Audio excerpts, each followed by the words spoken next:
दर्शन, हर खबर पर पहली नजर। भारतीय सुहेलदेव पार्टी के राष्ट्रीय अध्यक्ष एवं पूर्व कैबिनेट मंत्री ओम प्रकाश राजभर एक दिवसीय दौरे पर वाराणसी पहुंचे। उन्होंने मीडिया से बात करते हुए सपा एमएलसी स्वामी प्रसाद मौर्य पर जमकर निशाना साधते हुए कहा कि ये मानसिक दिवालिया हैं। उन्होंने आगे कहा कि बसपा की सरकार में जब वो 4 बार मंत्री थे तो वो पिछले सरकारों को लेकर आवाज कभी नहीं उठाए। वहीं रामचरितमानस पर बोलते हुए उन्होंने कहा कि स्वामी प्रसाद मौर्य जब बसपा में थे तो उन्हें रामचरितमानस की याद क्यों नहीं आई। इसके बाद जब सरकार जाती दिखी तो उन्हें राम की शरण में जाकर रामचरितमानस पर पुष्प अर्पित कर बेटी को सांसद बनाया और खुद मंत्री बन गए। उन्होंने निशाना साधते हुए कहा कि उनको पिछड़ों की याद नहीं आई और वोट बैंक के लिए राजनीति कर रहे हैं। वहीं आरएसएस प्रमुख मोहन भागवत के सवाल पर उन्होंने कहा कि अभी मैं अध्ययन नहीं कर पाया हूं, जिससे मैं जवाब देने में असमर्थ हूं। देखिए, एक दिमाग के दिवालियापन हम उसको कहते हैं। जब ये 4 बार बहुजन समाज पार्टी की सत्ता में मंत्री थे तब इनको ना तो महिलाओं का अपमान समझ में आया, ना पिछड़े दलितों का अपमान समझ में आया। जब बहुजन समाज पार्टी की सत्ता जाते ही इन्होंने देखा तो फिर रामम शरणम गच्छामि, राम की शरण में चले गए। तब उसी रामचरितमानस माला फूल चढ़ाए, राम राम जपना, पिछड़ों का माल लूटना, यही न किए। 5 साल माला चढ़ा के बेटी को सांसद बना लिया, खुद मंत्री बन गए। तो 5 साल लगातार इनको कोई अपमान नजर नहीं आया। फिर इन्होंने देखा कि हो सकता है सत्ता करवट ले, फिर ये सत्ता के लोलुप्त लोग फिर बदल दिया सत्ता नहीं बनी, 10 महीना कोई नहीं जाना। तो फिर इन्होंने सोचा कि कुछ ऐसा बयान दें। लेकिन मुझे तो आश्चर्य है इनके बयान पर कि पढ़े लिखे लोग हैं। बाबा साहब डॉक्टर अम्बेडकर जी ने संविधान के पूरे संविधान में कहीं एक शब्द भी शूद्र नहीं लिखा है। 4 जाति बनाई है, सामान्य वर्ग, पिछड़ा, अति दलित, अनुसूचित जनजाति, 4 वर्ण है। और ये संविधान की शपथ लिए हैं। अभी एमएलसी बने जब, तो संविधान की शपथ लिए कि संविधान के दायरे में रह के हम काम करेंगे। तो संविधान तो इस बात की इजाजत नहीं देता कि किसी धर्म मजहब के खिलाफ आप बोले या कोई उससे अलग हट करके कोई टिप्पणी करे। इसका मतलब कि आप संविधान को नहीं मानते हो और संविधान के बदौलत आज एमएलसी बने हो, शपथ लिए हो। तो ये सत्ता के लोलुप्त लोग हैं। ये जो लड़ाई है, जो देश में हालात है, प्रदेश तभी तरक्की करेगा जब वहाँ शिक्षा हो। तो शिक्षा के सवाल पे जब ये सत्ता में लोग रहते हैं तो कानून बनाने की बात याद नहीं आती है। आज लाखों करोड़ रुपया अमीर जब बैंक से, आरबीआई से लोन ले रहा है, नहीं दे पा रहा तो उसके कर्जे माफ हो जाते हैं डिफाल्टर घोषित करके।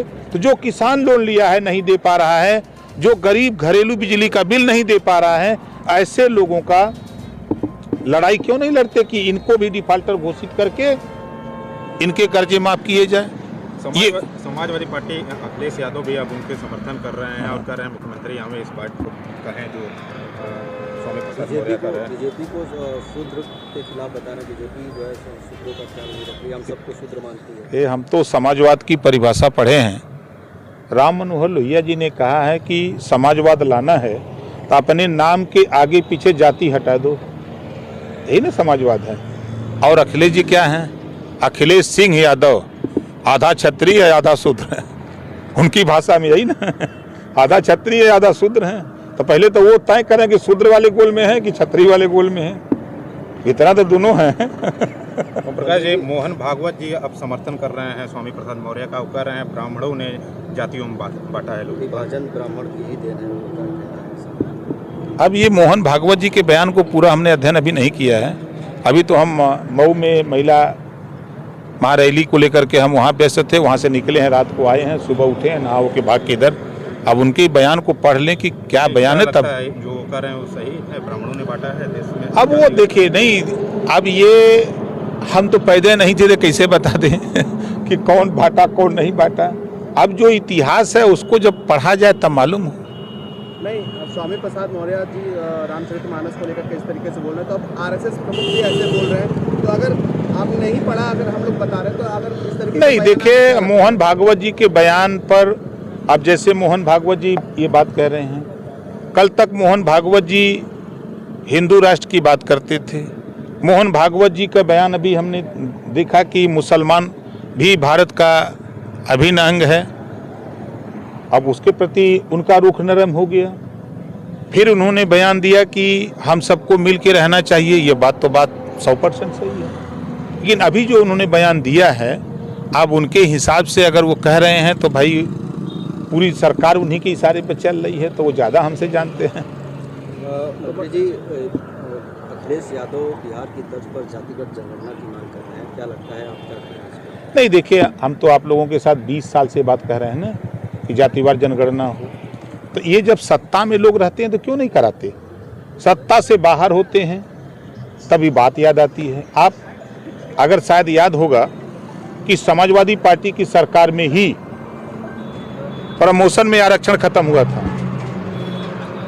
प्रमोशन में आरक्षण खत्म किसने किया? समाजवादी पार्टी। 4 सितंबर 2013 को हाई कोर्ट ने आदेश दिया कि 12 जातियां 27% आरक्षण का लाभ ले रही हैं, शेष जातियां नहीं पा रही हैं, तो शेष जातियों को उत्तर प्रदेश सरकार बांट के दे।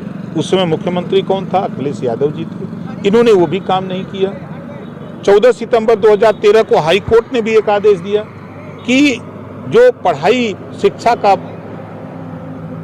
उत्तर प्रदेश में 2 तरह की शिक्षा है, एक समान शिक्षा किया जाए, पाठ्यक्रम एक बराबर हो, सरकारी स्कूल हो चाहे प्राइवेट, एक पुस्तक एक किताब लागू हो, एक सिलेबस चले, उसको भी नहीं किया। तो ये जब सत्ता में लोग रहते हैं, जब पावर होता है करने कराने का, तब तो इनको याद नहीं आता है, और सत्ता से बाहर आने पर सारी चीज़ें याद आती हैं। स्वामी प्रसाद मौर्य आप समर्थन कर रहे हैं मोहन भागवत की जो बातें मोहन भागवत ने कही है? अब हो सकता है भाई मोहन भागवत जी को उनकी बात अच्छी लग रही हो, लेकिन हमको तो नहीं। जो संविधान के दायरे में जो बाबा साहब डॉक्टर अम्बेडकर ने संविधान के बदौलत देश चल रहा है, तो उस संविधान में ऐसा कुछ नहीं है किसी भी धर्म के खिलाफ कोई टिप्पणी करे, कोई बात करे। उन्होंने कहा है कि भारतीय संविधान की धारा 15 कहती है कि जाति, पंथ या रंग के आधार पर कोई भेदभाव नहीं होना चाहिए। संविधान की भी बातें वो कर, तो भेदभाव कहाँ कोई कर रहा है?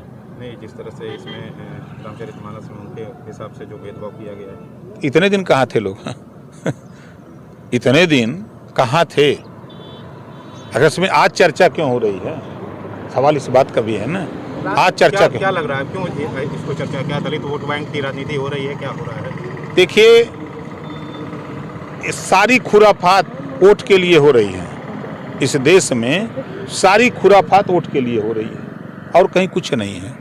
मोहन भागवत भी हमें लगता है इसी वजह से ऐसी आप बताएं नहीं। देखिए, अब किस कहना, सब लोग जानते हैं आरएसएस के इशारे पर देश और प्रदेश की सरकार है, सब लोग जान रहे हैं ना।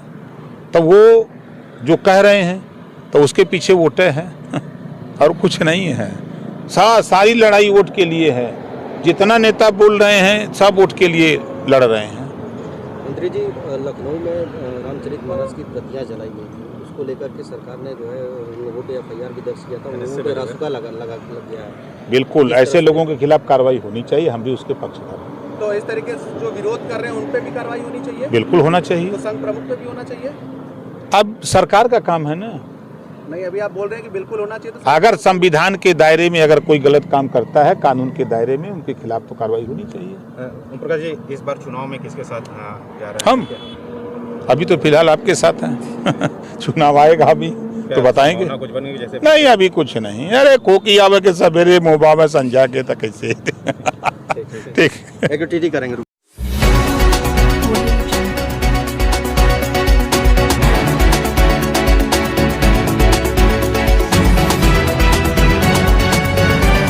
समाचार दर्शन, हर खबर पर पहली नजर।